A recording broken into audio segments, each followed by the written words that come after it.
Falar sobre sexo, mormente sexo no casamento. Eu sei que este assunto é um assunto distorcido por muitos, exagerado por outros, evitado por tantos, mas a Bíblia trata do assunto. E eu quero conversar com você abertamente, sem qualquer constrangimento sobre o tema. Porque entendemos que o tema é tratado pelo próprio Deus. Deus criou o homem, Deus criou a mulher. Deus criou o ser humano com desejos legítimos, o desejo sexual, por exemplo. E este desejo não pode ser sublimado, nem desvirtuado, mas pode ser satisfeito dentro do plano estabelecido pelo próprio Deus. Então, se você puder, pega a sua Bíblia, abra sua Bíblia comigo em 1 Coríntios capítulo 7, e nós vamos conversar francamente, abertamente com você à luz desse texto. Então, me permita começar com o verso 1, que diz assim: Quanto ao que me escrevestes, é bom que o homem não toque em mulher, mas por causa da impureza, cada um tem a sua própria esposa e cada uma seu próprio marido. Paulo está mostrando de início aqui que não é pecado o homem optar pelo celibato, como não é pecado se o homem casar-se.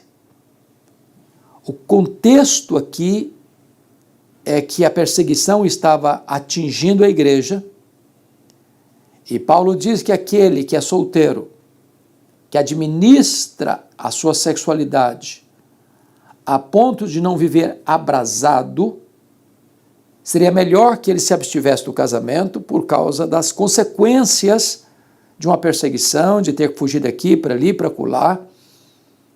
E ele mesmo, Paulo, lidou com isso. Todas as cidades por onde ele ia, ele era perseguido, ele era em muitos lugares preso, açoitado, e em havendo um casamento nessa conjuntura era muito mais complicado de lidar com essa realidade.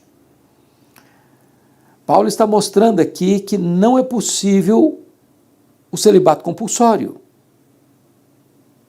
Não é possível anular a sexualidade, sublimar a sexualidade, impor a alguém um celibato compulsório, tendo esta pessoa a sua sexualidade normal e tendo desejos, e é legítimo ter desejos.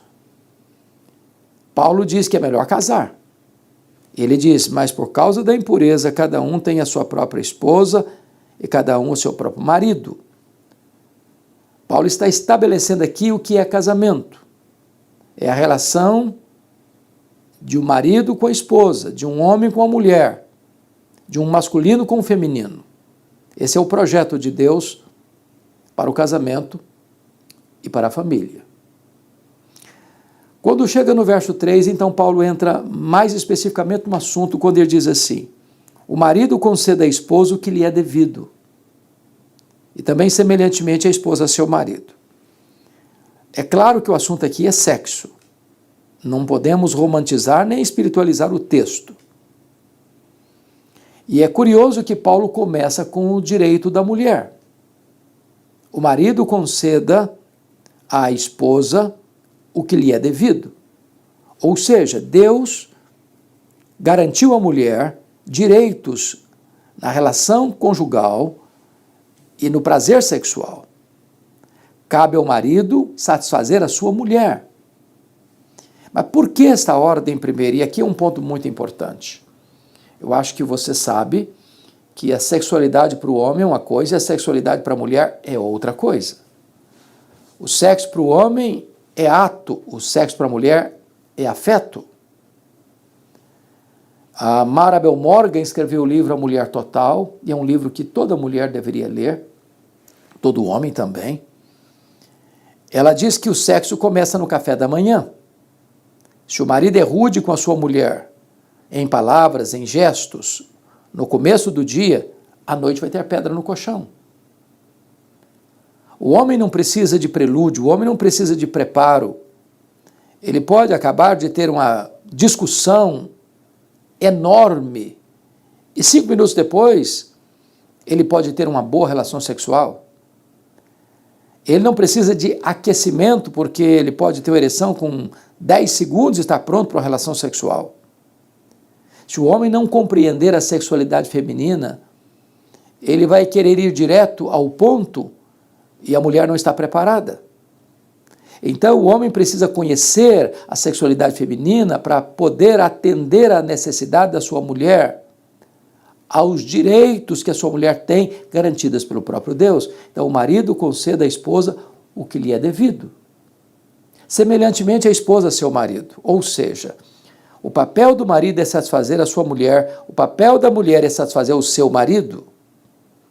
A sexualidade é uma bênção, é um privilégio.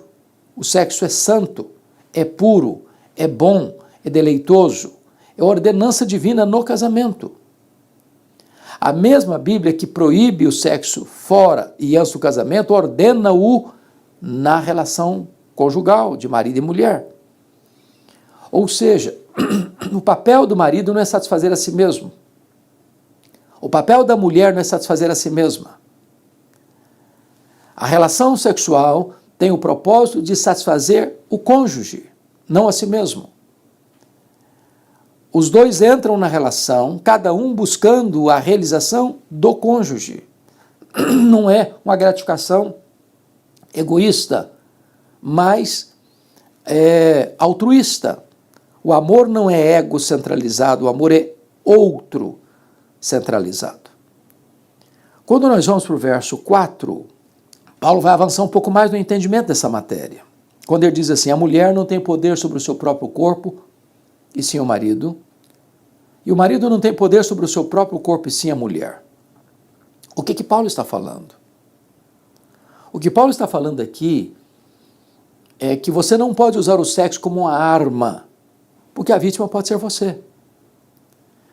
Marido e mulher não podem chantagear um ao outro nesta área sexual. O marido não pode privar sua mulher da relação, como a mulher não pode privar o seu marido da relação. Não se pode usar isso como um jogo para alcançar um outro propósito. Cabe à mulher atender ao marido quando ele deseja, cabe ao marido atender a sua mulher quando ela deseja. A pergunta, portanto, é: quando é que marido e mulher devam ter uma relação de intimidade? Resposta: quando um dos dois acena que deseja a relação.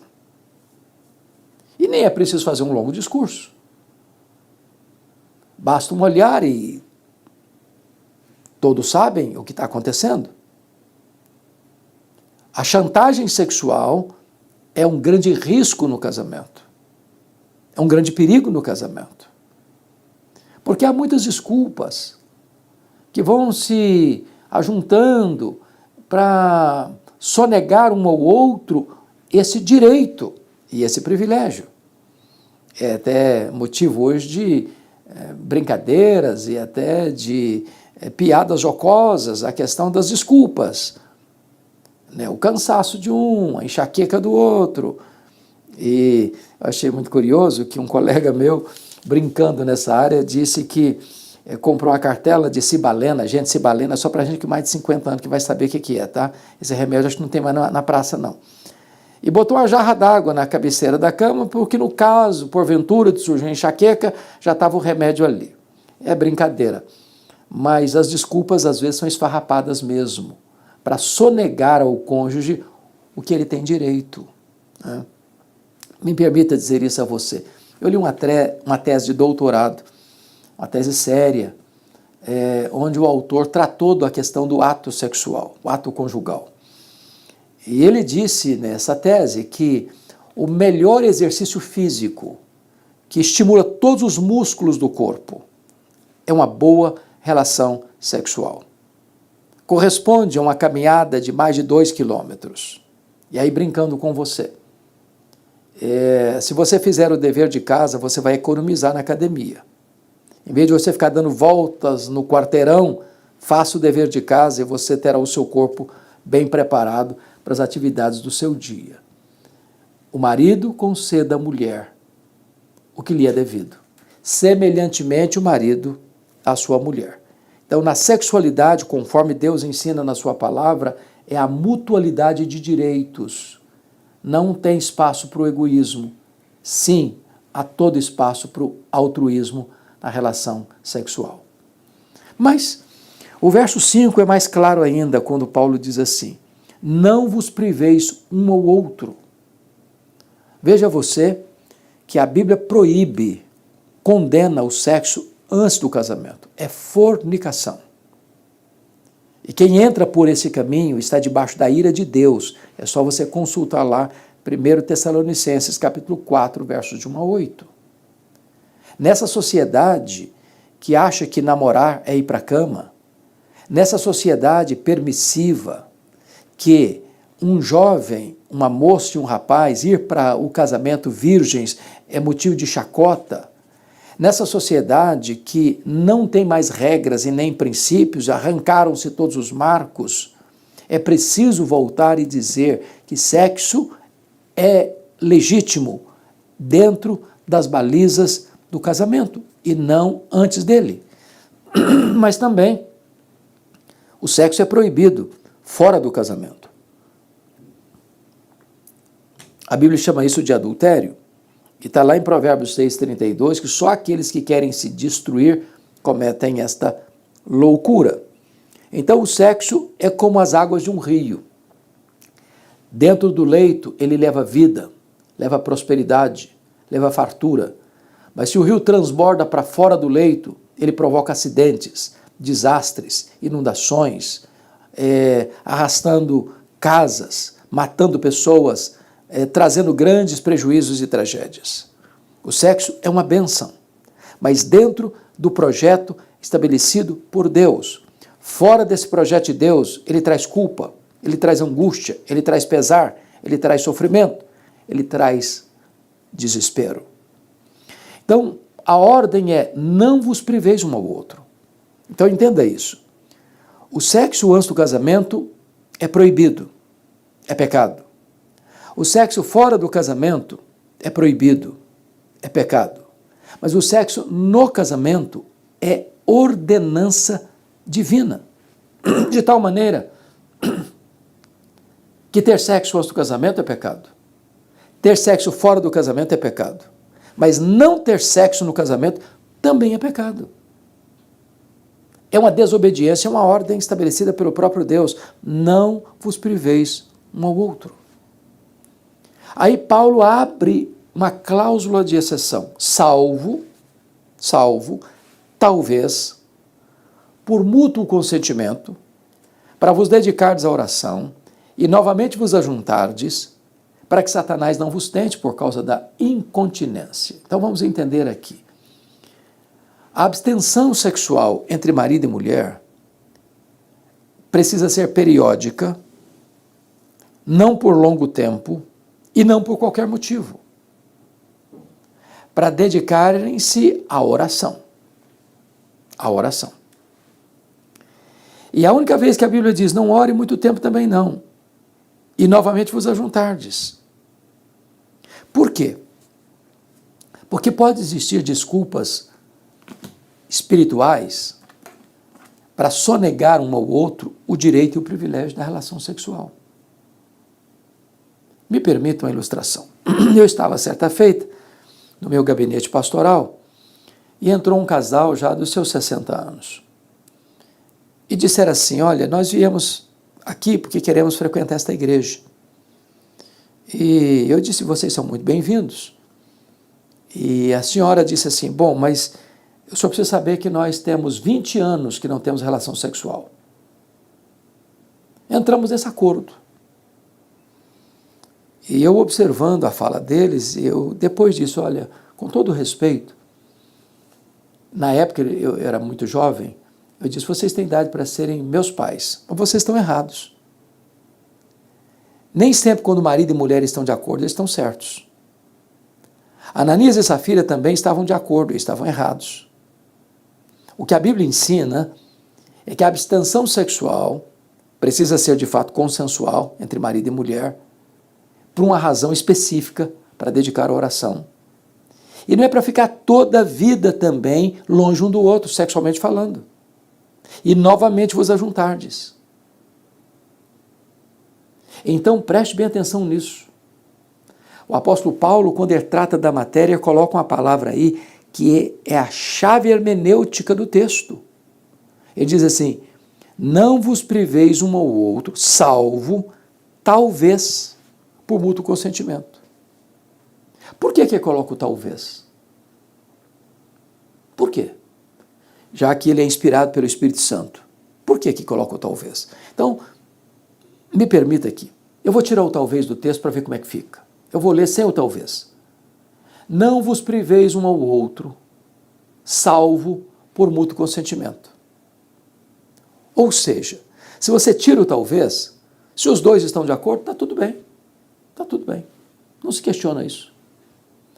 Mas Paulo, cuidadosamente, inspirado pelo Espírito Santo de Deus, coloca o talvez, salvo talvez, para que nenhum nem outro caia neste enredo, neste engano, neste laço, nessa armadilha de privar o cônjuge do direito que ele tem.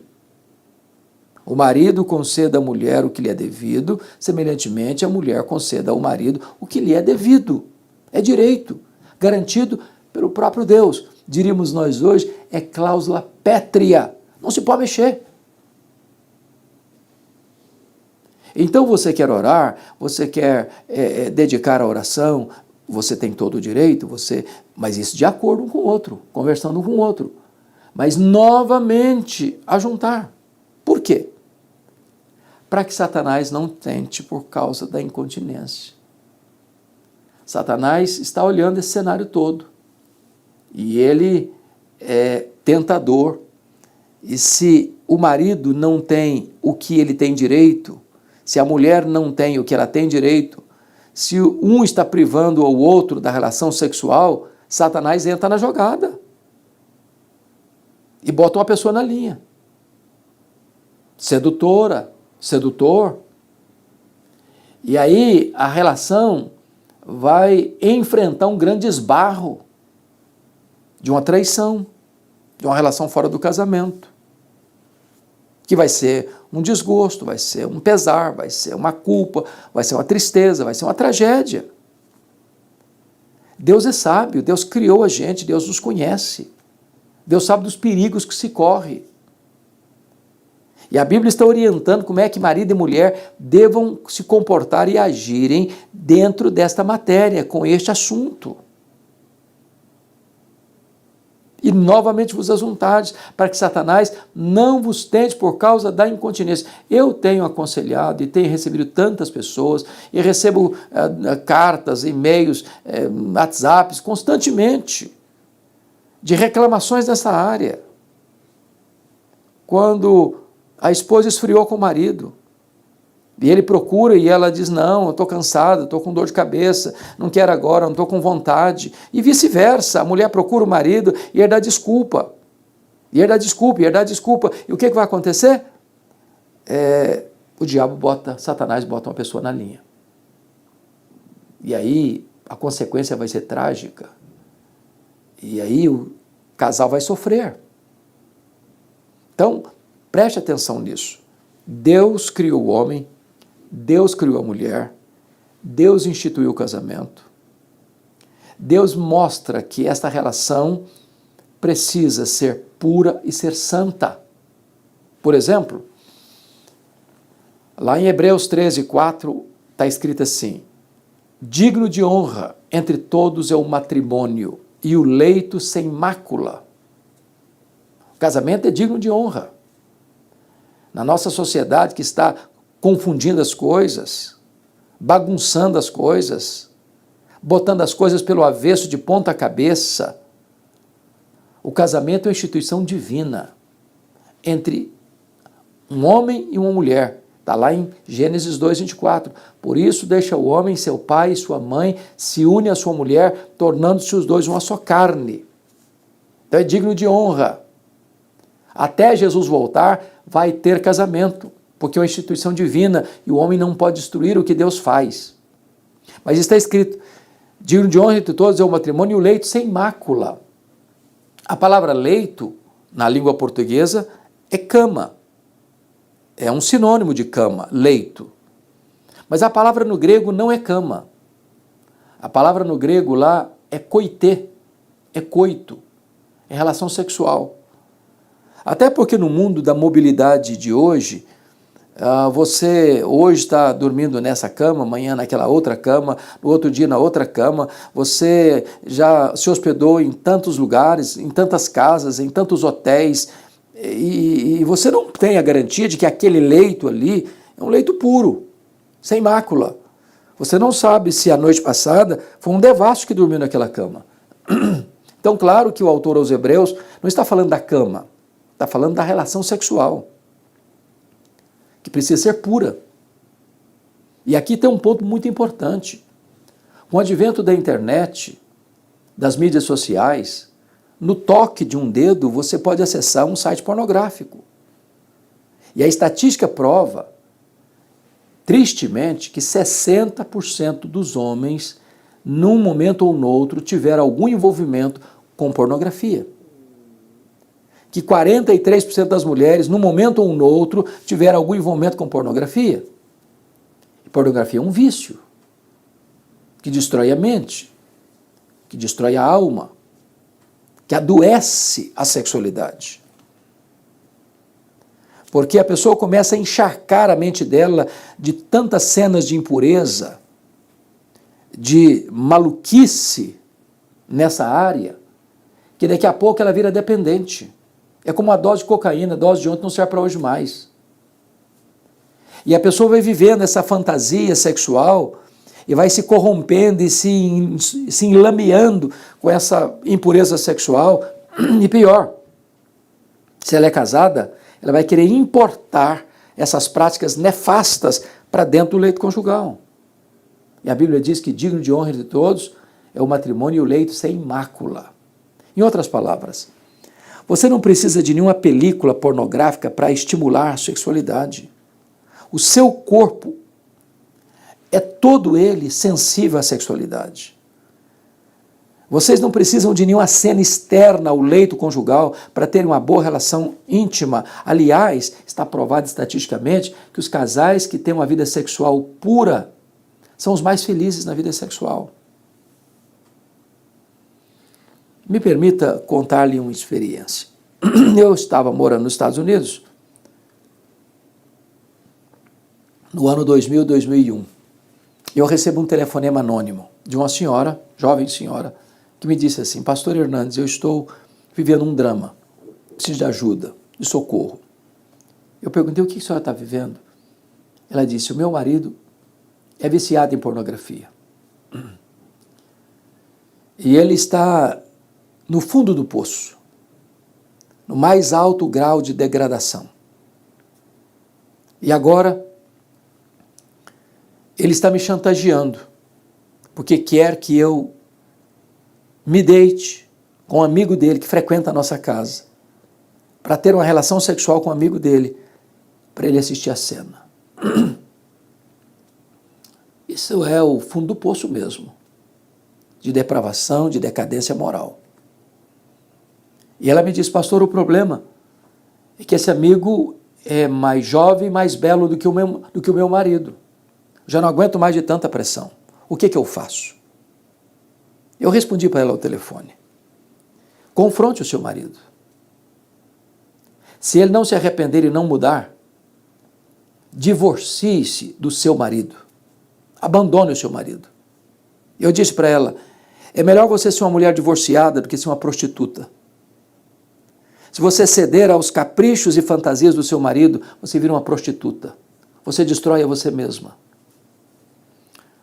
6 meses depois, eu estava pregando a 2.000 quilômetros de onde eu morava. Eu estou à porta, cumprimentando as pessoas, E aproxima-se de mim, estende a mão para mim, uma jovem senhora, muito bonita, por sinal, e disse: pastor, eu sou a mulher que ligou para o senhor no dia tal, sobre aquele assunto tal. E eu perguntei: e aí, o que aconteceu? Ela me disse: eu confrontei meu marido. Louvado seja Deus. Ele se arrependeu. Ele mudou a conduta dele. E Deus salvou o nosso casamento. Hoje, você escuta na internet conselheiros que nem cristãos são, dizendo o seguinte: a pornografia traz muitos males a um solteiro e a um casado, a uma solteira e uma casada. Esse vício é pernicioso, ele é devastador, ele destrói a mente, ele adoece a relação conjugal. Porque tem muitas pessoas que são viciadas quando solteiras e acham que depois que casarem não vai ter mais problema, não vai ter mais, esse vício não vai mais existir. Bobagem, vai existir sim. A pessoa se torna escrava. Ela está casada e em vez de ter uma relação natural, normal, ela vai querer se abastecer desse esgoto da pornografia. Então, preste atenção nisso. Deixa eu ilustrar de novo para você compreender melhor esse assunto. E até é engraçada essa ilustração. Houve uma greve dos garis em Nova York. Uma semana sem recolher lixo. A cidade toda ficou muito suja. Um cidadão, querendo brincar um pouco com a cena de tanta sujeira na rua e na própria casa, porque não se recolhia lixo, ele resolveu pegar todo o lixo da casa dele, botar numa grande caixa, fechar a caixa, botar um papel celofane bonito, um laço vermelho bonito, colocou no porta-mala do seu carro, deixou o porta-mala aberto, numa esquina estratégica. E as pessoas passavam, olhavam, paqueravam a caixa, mas ficavam com medo e iam embora. Outro passava, olhava, flertava com a caixa, mas ficava com medo e ia embora. Aí passou um espertalhão, olhou a caixa, tão convidativa, porta-mala aberto, olhou para um lado, olhou para o outro, não tinha ninguém olhando, observando, catou a caixa e saiu correndo para casa. Quando chegou em casa e abriu, era lixo. Era lixo. E lixo cheira mal. E lixo estraga o ambiente. É impossível conviver saudavelmente com o lixo. Tem muita gente levando lixo para casa. Tem muita gente colocando coisa imunda diante dos seus olhos. E isso destrói a vida, a mente, o casamento.